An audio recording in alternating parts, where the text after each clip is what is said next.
صرف اپنے دلوں کو مسلمان بھائی بہن کے لیے پاک رکھنا ہی اللہ کو اتنا زیادہ پسند ہے کہ اسے دنیا میں ہی جنتی ہونے کا خوشخبری عطا کیا جاتا ہے۔ ایک دفعہ حضرت انس بن مالک رضی اللہ تعالیٰ عنہ اللہ کے رسول کے پاس بیٹھے ہوئے تھے۔ اتنے میں آپ علیہ السلام فرمانے لگے، ابھی تمہارے پاس سے ایک جنتی شخص گزرے گا۔ اتنے میں ایک انصاری آئے جن کی داڑھی مبارک سے وضو کے پانی کے قطرے ٹپک رہے تھے اور انہوں نے جوتے بائیں ہاتھ میں لٹکا رکھے تھے۔ دوسرے دن بھی رسول اللہ نے یہی بات دہرائی اور پھر وہی انصاری اسی حال میں آئے جس حال میں پہلے مرتبہ آئے تھے، اور پھر آپ علیہ السلام تیسرے دن بھی وہی بات دہرائی اور وہی انصاری اسی پہلی حالت میں آئے۔ جب مجلس ختم ہو گئی، آپ رسول اللہ صلی اللہ علیہ وسلم چلے گئے تو حضرت عبداللہ بن عمر رضی اللہ تعالیٰ عنہ ان انصاری کے پیچھے پیچھے گئے۔ حضرت عبداللہ بن عمر رضی اللہ تعالیٰ عنہ کہنے لگے، صاحب میرے والد سے میرا جھگڑا ہو گیا ہے، تو میں نے قسم لیا ہے کہ 3 دن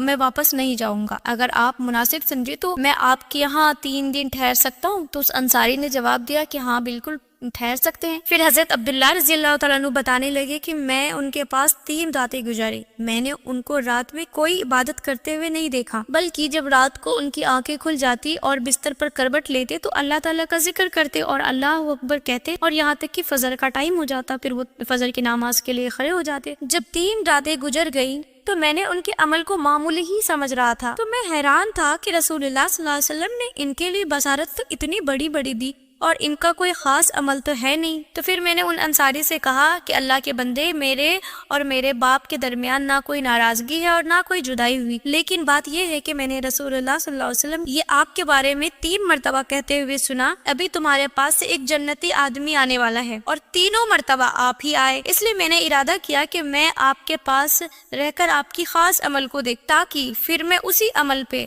خود بھی عمل کرنے کی کوشش کروں۔ میں نے آپ کو زیادہ عمل کرتے ہوئے تو نہیں دیکھا، اب آپ بتائیں کہ آپ کا وہ کون سا خاص عمل ہے جس کی وجہ سے آپ کو ہمارے نبی نے جنتی ہونے کا خوشخبری دیا ہے؟ پھر وہ انصاری کہنے لگے، میرے اعمال تو وہی ہے جو تم نے دیکھا ہے، میرے دل میں کسی بھی مسلمان کے بارے میں کوئی کھوٹ نہیں ہے، اور اللہ نے کسی کو اپنے فضل سے کوئی نعمت عطا کیا ہے تو اس پر میں حسد نہیں کرتا ہوں۔ حضرت عبداللہ سمجھ گئے اور وہ کہنے لگے، یہی وہ عمل ہے جس کی وجہ سے تم اس مقام پہ پہنچے، آپ نہیں چاہتے کہ اللہ بھی ہمیں اسی نظر سے دیکھے جس نظر سے اس انصاری شخص کو دیکھا تھا؟ اگر چاہتے ہیں تو اپنے دلوں کو پاک رکھیں اور اپنے دلوں کو صاف رکھیں تاکہ آپ بھی اس مقام پہ پہنچ سکیں۔